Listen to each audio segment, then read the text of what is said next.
Prajurit Satgas Marinir Pengamanan Pulau Ampalat 30 berhasil menggagalkan penyelundupan senjata rakitan di dermaga penyeberangan Bambangan, Sebatik, Nunukan, Kalimantan Utara pada Minggu 9 Maret 2025.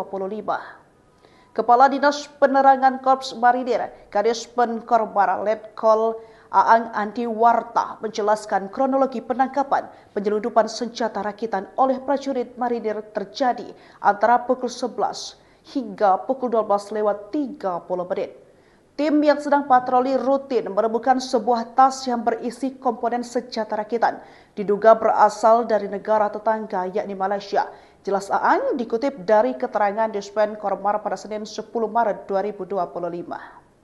Pada pukul 11:30 saat tim sedang melakukan sweeping kendaraan, Komandan Pos Bambangan Peltu M. Pakis mencurigai seorang pengemudi taksi berinisial AKL yang membawa tas besar menuju dermaga.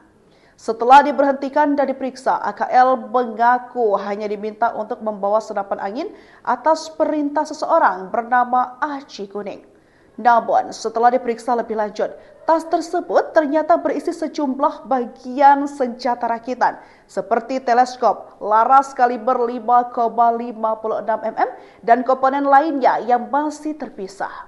Dia menuturkan penangkapan penyelundupan senjata rakitan tersebut menjadi bukti kewaspadaan dan para prajurit marinir sangat krusial dalam melindungi perbatasan. Dalam rentan waktu kurang lebih 30 tahun, Korps Marinir mengirimkan prajuritnya ke Blok Ambalat yang merupakan daerah perbatasan Indonesia dan Malaysia, juga ke pulau-pulau terluar yang sebagian besar tak berpenghuni untuk menegakkan kedaulatan sekaligus menjaga keamanan.